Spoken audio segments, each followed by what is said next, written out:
Дабагердин бүгүнкү чыгарылышында сиздерге маалымат берүүчү бул оору жыл мезгилине карабайт, жаш карыны тандабайт. Эгерде бул ооруга көңүл коштук менен мамиле жасалган болсо, анда адам бул дүйнө менен кош айтышат. Бүгүн сиздерге кутурма оорусу туурасында маалымат бермекчибиз. Бүгүнкү күндө Бишкек шаарында канча киши жаныбарлардын түштөөсүнө кабылды айта кетейин. 4 айдын 2021 жылдын 4 айында 827 киши ушул жаныбарлардын түштөөсүнө кабылган учур катталды. Анын ичинен 246сы же болбосо 29% 14 жашка чейинки балдардын арасында. Бизде Бишкек шаарында көп жылдан бери, 20 жылдан бери кутурма оорусу каттала элек. Ушул 4 айда Кыргызстан боюнча дагы, Бишкек шаары боюнча дагы кишилердин арасында кутурма оорусу катталган жок. Бешенство же болбосо гидрофобия, кыргызчасы кутурма, бул оору эгерде өз убагында дарыланбаса өлүмгө алып келүүчү оору. Бул ооруда нерв системалары жабыркайт. Ошондой эле бул кескин түрдө, сөзсүз түрдө дарыланбаса ооруга алып келет. Ал ооруну вирус чакырат. Оорунун булагы болуп жапайы жаныбарлар жана үй жандыктар эсептелет. Жапайы жаныбарлардан үй жандыктарына жугат, үй жандыктарынан кишилерге жугушу мүмкүн. Бул иттин тиштөөсүнөн, мышыктын тиштөөсүнөн үй жаныбарлардын ичинен ит, мышык жана башка үй жандыктарынан жугушу мүмкүн.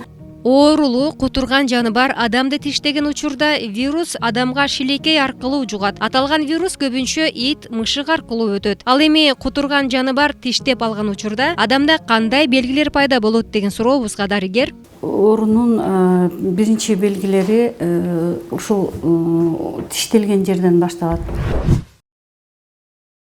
Тиштелген жер кызарат, шишит, дискомфорт болот, ачышат.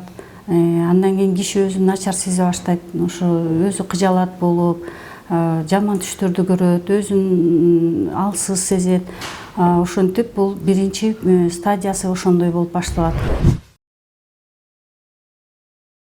Экинчи стадиясында бул приступ кошулат бугачы. Приступ жогоруда атын айтып кетти, кутурма же болбосо суудан коркуу деп. Эң негизги кутурмага тиешелүү болгон белгилер башталат. Бул суудан коркуу, суудун шырылдаганын укса деле ошо коркуп баштайт. Жарыктан коркуу, шамалдын кыймылынан да коркуу башталат. Ал өтүп кеткенден кийин 3-чү стадиясы келет. Бул мында киши өзүн жакшы сезип, керестерин айтып, бир аз эметип калат да, мындай жай болуп калат. Ал кезде биз оңолуп өтүп аткан турбай оору деп ойлоп калышыбыз мүмкүн. Негизи бул оору айыкпайт. Мындай учур кездеше элек, эгерде ооруп калса, оору айыкпайт. Ошондуктан алдын алуу иш-чараларын жүргүзүү эң маанилүү да. Ушул булчуңдардын паралич болгондон 3-чү стадиясында өлүмгө алып келет. Көпчүлүгү оорулуу ит тиштегенден кийин өз убагында дарыгерге кайрылышпайт. Ал эми оору жашыруун убактысы кээде 1 жылга чейин созулуп кетүүсү да мүмкүн. Вирус негизи ушу инкубационный период деп коебуз. Ушу вирустун организмге түшкөндөн баштап биринчи оорунун белгилери пайда болгонго чейин убакыт бул орточо 10 күндөн 90 күнгө чейин созулат. Кээде бул 1 жыл, 1,5 жылга чейин да созулушу мүмкүн да. Ошонусу менен бул оору коркунучтуураак. Оору пайда болгондон кийин бул приступ болгондо вирус мээни жакшы көрөт аябайчы. Ошол мээге барып, нейротропный вирус деп коебуз, ошол мээге барып, ошол жерде жайгашып, ал жерден көбөйүп, кайра организмге таркайт да. Ошол вирус түшкөндөн кийин адамда булчуңдардын тырышышы башталат да. Алкын булчуңдары, моюн булчуңдар, көкүрөк булчуң ошо приступ кезинде аябай тырышып, жыйрылат дагы. Анан ошол жерде дем жетпей баштайт. Ошондуктан бул приступ болгон кезде жана коркуулар болуп, анан температурасы көтөрүлөт, аябай киши өзүн кутурма деп айтылган сөз бекеринен эмес, ошондой абалга жетет. Тегерегиндей буюмдарды ыргытат, өзүнүн кийимин журтат. Ушундай аябай бурно өтөт да ушул приступ. Адамдын жаш өзгөчөлүгүнө жараша оорунун жашыруун убагы ар кандай болот. Эми бул тиштегенден кийин оорунун пайда болушуна дагы бир таасир эткен бир нече факторлор бар. Алар кишинин жашына байланыштуу. Мисалы, эгерде жаш бала же болбосо кары-картаңдар болсо, аларда батыраак өтөт. Жана инкубационный периоду батыраак болуп, оору батыраак пайда болот. Себеби алардын иммунитети башка кишилерге караганда өтө жакшы кабылданган эмес да. Андан кийин тиштеген жаныбарга да жараша болот. Кандай жаныбар тиштеди? Тиштеген жерине да байланыштуу болот. Мисалы, ушул белден жогору жак, башка жакын жактар, моюн, баш, көз, кулак, кол, ошонун баары оорунун батыраак пайда болушуна негиз болот да. Себеби мен жогоруда айтып кеттим, бул вирус башка барып, ошол баштын ичинде мээге отуруп, ошол жерде көбөйөт. Ошондуктан эгерде тиштөөгө кайрылсаңыздар, тезинен биринчи жанагы самындалган суу менен жууп туруп, анан кийин ооруканага өз убагында кайрыланыш керек. Эмдөөнүн дагы алганда бир нече эрежелери бар.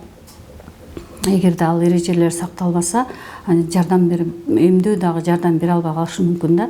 Ошондуктан кечиктирбей өз убагында кайрылуу керек, дарыгерге кайрылуу керек.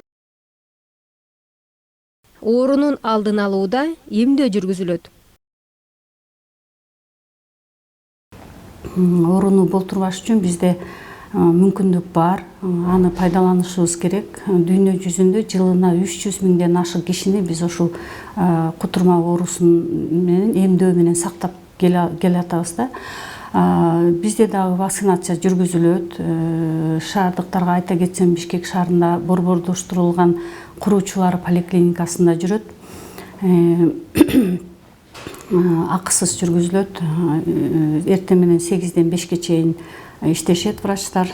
Эгерде дем алыш калуучулар үчүн дем алыш күндөрү же болбосо майрам күндөрү болсо, ошол эле поликлиниканын травмпункту бар, жараттарды кабыл алуу пункту бар. Ошол жерде акысыз биринчи доза ошол жерден сайылат. Калганын анан радиологический өзүнчө кабинет бар, ошол жерден улап кетише алат. Эмдөө бизде 2-ге бөлүнөт. Бирөөсү шарттуу түрдө, бирөөсү шартсыз. Шартсызы 6 прививка, 6 эмдөө алынат, 6 жолу. Ал эмнеге байланыштуу? Ал эгерде көчөдө жолбун ит тиштесе, же болбосо келемиш тиштесе, анда ал 6 жолу алыш керек. Ал эми өзүнүн ити же болбосо кошунанын ити таанымал ит болсо, анда баш жакты тиштеп өтө оор болсо, анда 3 голду алуу менен токтотулат. Барлык эле учурда эмдөөнү бере бербейт. Себеби эгерде таанымал ит болсо, ошол 10 күн көзөмөл жүргүзүп туруш керек. Ветеринардык врачтын жардамы менен 10 күн көзөмөл жүргүзүлөт. 10 күндө ит эгер өлүп калбаса же бир жакка качып кетпесе, анда прививканы албай эле коюуга болот. Эгерде ит өлүп калса же болбосо бир жакка качып жок болуп итти таппай калсак, анда сөзсүз түрдө прививканы баштоого туура келет. Вирус денеге кирип бир топ убакыттан кийин оору күчөй баштаганда адам өзүн алсыз сезе баштайт. Сезүү органдары өтө сезгич болуп, бейтапты караңгы бөлмөгө кармоого туура келет. Жарык, жел, суу кирбеген үйдө бейтаптын дем алуусу кыйындап, өзү билбеген акыбалда айланасындагы буюмдардын баарын талкалай баштайт. Бул учурда дарылоо кандай жүргүзүлөт? Вакцина кайсы учурда берилет деп кайрылганыбызда? Бул вакцинаны деген 2 курс менен алынат. Бул жерде условный курс деп коет, анан безусловный курс деп коет. Условный курс жана ит белгилүү болсо, анан жанагы укустары бетинде, колдордун баштарында, жана нерв көп жерлерде тиштесе, ошол учурларда 3 курс назначить этет да враччы. А если тиги неме кылса, жанагы белгисиз ит болсо, мындай кутурган итке окшош болуп тиштелсе, ал учурда уже 6 прививканы саят да. Булардын өзүнчө күндөрү бар. Например, кайрылган күнү бул нулевой день деп коет. Андан кийин 3-чү күнү, 7-чү күнү, 14-чү күнү, 30-чү күнү, анан 90-чү күнү. Бул ошондо 3 айга чейин барат да, бул прививка. Сөзсүз түрдө эрежелерди сактамайынча бул эмдөөнүн эффективдүүлүгү дагы болбой калышы мүмкүн. Эмдөөнү алардан мурда инструктаж өтөт, аларга баары түшүндүрүлөт. Эмдөө убагында, эмдөөдөн кийин 6 ай спирттүү ичимдиктерди ичүүгө болбойт. Өтө көп ошол физический нагрузкада бербеш керек. Андан кийин ошол 2 ай өтмөйүнчө башка прививка алганга да болбойт да. Ушул эрежелерди сөзсүз түрдө сактоо керек. Сууктан, ысыктан сактанышы керек. Жанагынтип грипп болуп оорубаш керек өзүн, анан жанагы ысыкта да көп жүрбөш керек. Анан жанагы ысыкта да чөп чаап, аябай кыйналып жумуш жасашат го, ошону да жасабаш керек. Анткени ошол учурларда кишиде иммунитет выработать этпей, ошо вакцинаны алса дагы киши тиги ооруга чалдыгып, ошо кутурма оорусуна чалдыгып өлүп калышы мүмкүн да. Ит же оорулуу жаныбар тиштегенде алгачкы жардам көрсөтүү зарыл. Ар бир киши өзү ошол иттин тиштөөсүнө, иттин, мышыктын, деги эле жаныбардын тиштөөсүнө кабылганда сөзсүз түрдө өзүнө жардам көрсөтүүнү билиш керек. Биринчи ошол тиштеген жерди самындуу суу менен жууш керек. Кир самын болсо абдан жакшы да. Кир самынды сууга эритип алып туруп, аябай көктөтүп, сууну жасап алып туруп, ошол жуу суу менен аябай жакшылап жууш керек. Бул ошол жерде вирустун алып чыгып кетет. Жакшылап самындуу суу менен жуугандан кийин жаранын тегерегин 5% йод менен же болбосо 70% спирт менен сүйкөп коюп, кургак повязка коюп туруп, таңып туруп, анан кийин өзүнүн жашаган жериндеги хирургка же болбосо могу шаардагы травмпунктка келип кайрылса болот. Балдар үчүн бизде шаарда балдарды кабыл алган уюм бул 3-чү балдар больницасын балдарды кабыл алат. Ал эми чоңдор болсо 4-чү Бишкек шаардык эме бар, научный центр бар.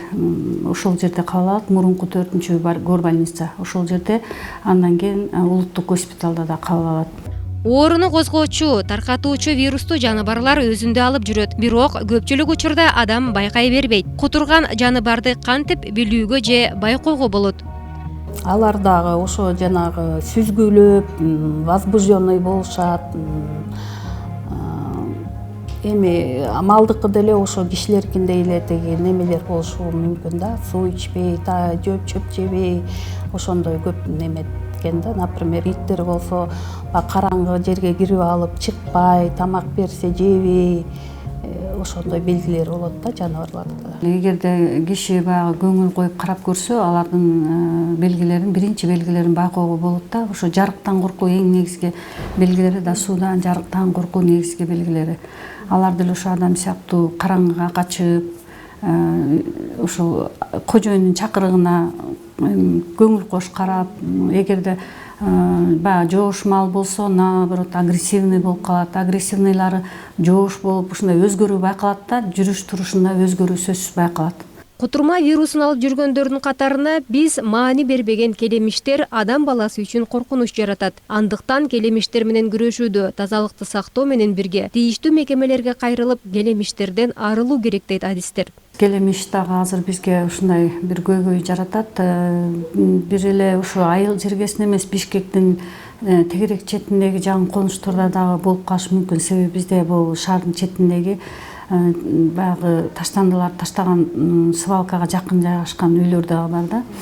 Ошондуктан келемиш тиштеши мүмкүн. Ал келемиш болбош үчүн келемиш көбүнчө жаш балдарды да тиштеп алышы мүмкүн. Уктап жатканда жашы, чоңу, бизде учурлар катталган, кээде жаш балдарды ошо уктап атканда тиштеп алган учурлар да бар.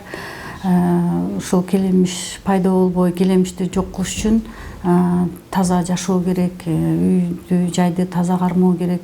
Андан кийин дезинфекциялык, эгерде келемиш болуп калса, анда ошо дезинфекционный эмелер бар, отделдер иштеп жатат, бизде да иштейт. Бул шаардыктагы дезинфекционный станция бар. Ошол жерлерге келип, дарысын алып кетип жоготуш керек. Ошол келсе эме жасап берет, обработкасын.